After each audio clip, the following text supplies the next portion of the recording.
I'd ask you to give us a rundown of today, but I don't My think legs are burning. I can hear you. More than anything else.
Was that some of the best B-roll you've ever seen?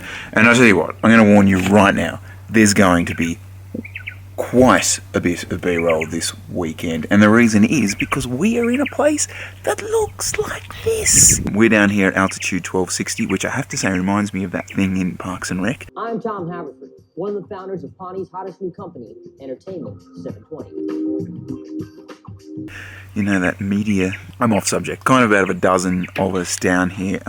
Look, the guys have got a massive weekend planned here. Huge rides, a lot of skills sessions. We've got a few of the team lads down here who you will know and recognise. They're going to be a little bit a part of this. We're sort of turning into a little bit of a training camp for us as well. That said, I think half the guys here are probably stronger than us anyway, so they're going to be matching it with us. This morning we are heading over there, Perisher. We're heading up Perisher, up to Charlotte's Pass. I've never been up there. Haven't been up Perisher since So we'll go up that. We'll regroup. We've got two groups, so some of us will keep going to Charlotte's Pass, come back down, have some lunch, out to Guthiga. We'll just see how the legs are feeling. A couple of skills things the guys will be talking about: descending, climbing, riding in bunches. So hopefully we'll bring you along for that. Oh, I need to mention this. It's on today, right? It's 100% on. It hasn't been said yet, but I know there's going to be a bottle drop at the bottom of Perisher. I know there's a saddlebag drop at the bottom of Perisher, and therefore there's going to be a race. So vote now, vote Miller. We'll see. Let's go. 35 to close to an hour for some of you, so that's the sort of length of the climb. Each group will set you off all together, and then if you go out for the first minute and it's way too hard, feel free to settle into your own effort and pace your own climb there. At the end of that segment, about 13 k's after, we'll regroup. So the car for each group will go behind the slowest rider, and then at the end of that segment, once those first guys finish, slow down. You can keep riding, maybe spin around, come back, and then we'll all regroup behind the car that's following your group. All together.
Pretty solid.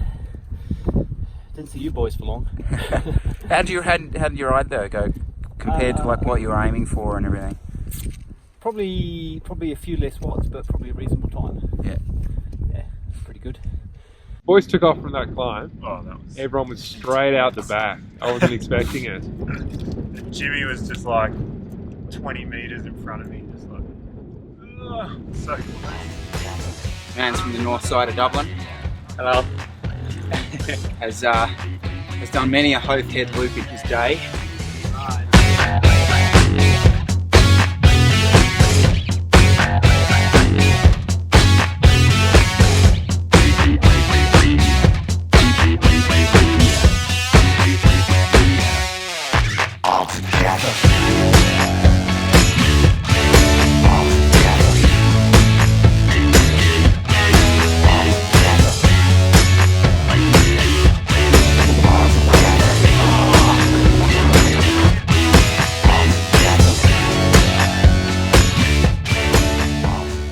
Hey, how's things? I just learnt that Jesse Coyle has never touched snow. That's right, ladies and gentlemen. Touched Oh, there's some over there. snow. Did I do my first So touch? let's hang on. Here we go. So I think the title of today's vlog will be something along the lines of my first time or something like that. Oh, clickbait. Clickbait. It's going to be a clickbait thumbnail. Jesse Coyle has never ever touched snow. Do you want to do a drum roll or? There we go. There it is. Snow cone. That's it. First snowball. Eh? Wow. Wow. There you go. Sweet. Just everything you hoped it would be and it's more. Just, I've dreamt of it for years. And it's come true. It was nowhere near as exciting as I was hoping it might be. Oh well. Richard's Pass. Very nice.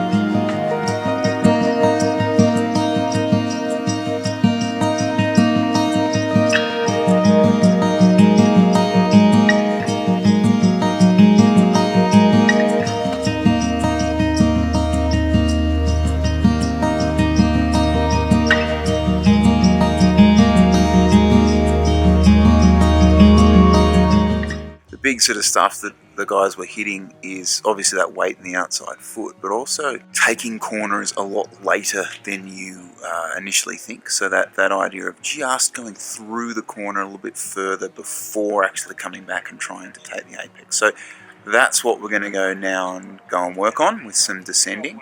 Not sure how we're going to get footage of that, but we'll try. But they're the things we're working on today, okay?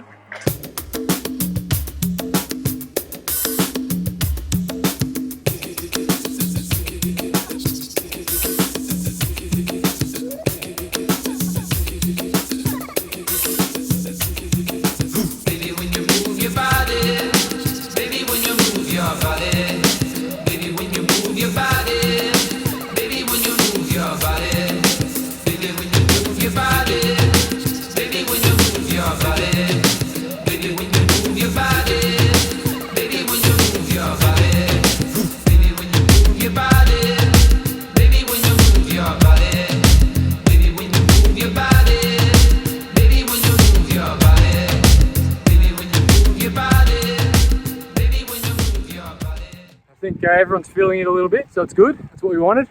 It's been pretty fun, pretty enjoyable, really. Yeah, so people, catches people out because we're not up that high. You know, you start off the climb at about 700 meters, climb up from there. So the top at Charlotte's Pass, the highest we got to was about 1800, and you'll start to feel the effects of altitude over about 800 meters. So I think that caught a few people out. People thinking, oh, I'm having a bad day. But you're getting the same comments from everyone. So yeah, that altitude did have a bit of an effect that people might not have considered. A tip would be when you're back here doing a tap or something, ignore your power meter, ignore your heart rate. Especially because it was at that climb so late in the day, there's just no point looking at it. You've only got one speed, one pace up that last climb, and you're best off just doing it off feel. Otherwise, if you have a power goal in mind, it's always guaranteed to be too hard. So the other thing that'll come into play at Le Tap is the feed zone at the start of the climb to Perisher. That used to be, when it finished at the top up at Perisher, people would try and skip that one because they didn't want to have a little break or lose a minute of time. at the start of the climb, but because this year you have to go back down and finish over those rollers into Jindabyne, it's worth spending a minute to grab a gel or two, fill up your bottle before you start the climb. Because if you think I'm just going to hammer up this climb and then, oh, it's just downhill on the way home, you will hit the wall on that downhill. Where else could you get advice on the tap from? You or me? Well, both. That's kind of my point here. Like, you know, Fondo Queens. Oh, God.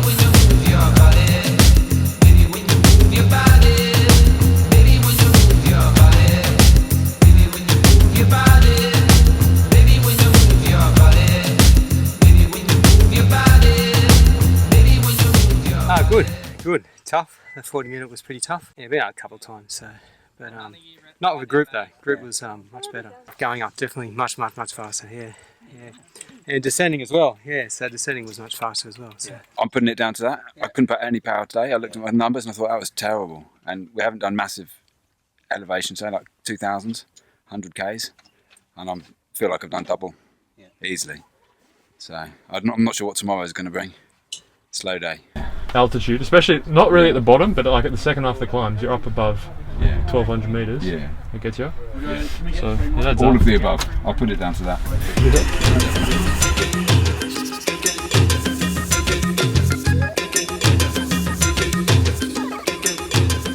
Everyone won, cycling won. How was the gearing though? Do you think the 32 was a good choice? I used it a lot. I use it a lot.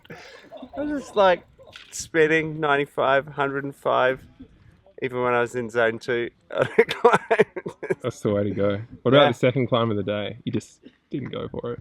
No, the first sort of kilometre of it, I was going for it, and then I was like, nah, this isn't going to work out. I heard Morley beat you up there, so you can't be going too quick. Yeah, I'd never heard of him before, but he goes all right. He goes all right. I don't know. I didn't see him on the first climb of the day though, so I don't know what happened there. I watched Tyler a bit. He'd be dropped today though, 100%. You know how you can tell he's from the north side of Dublin? It's his accent, is that. But also, What? Well, for climbing, I'd probably go to Howth, which is like 30 minutes away from my house, and then out through the countryside, Malahide, Ashburn, around there. say hello to anyone? I'll probably like Sam and Dara and Ryan. They're from Standard Ryan. Yeah, in the club. Probably not as hard as the climb that we did today. It was pretty tough. Speak too soon. Really? Yeah. It's steeper. It's much steeper. As long? Yes, longer. Oh. It'll be okay.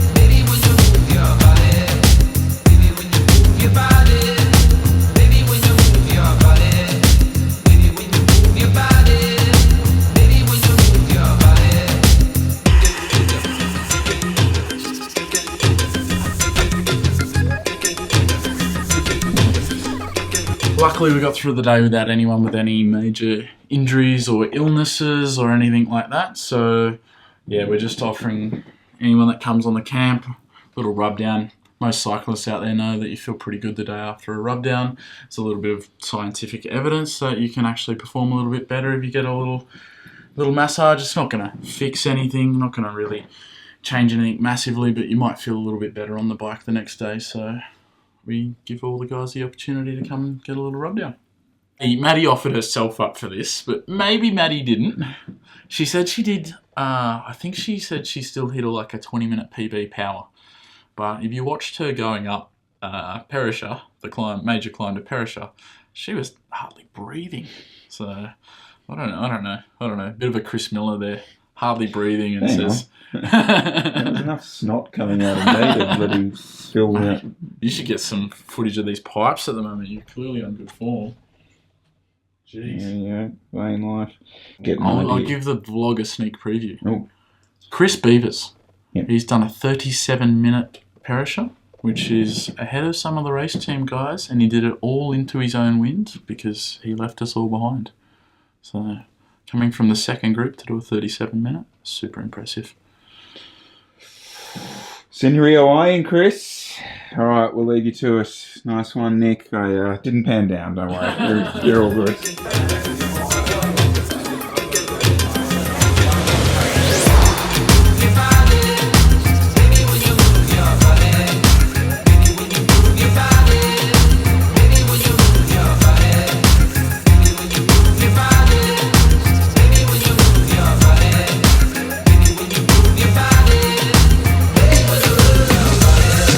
We are on the Guthiga Road,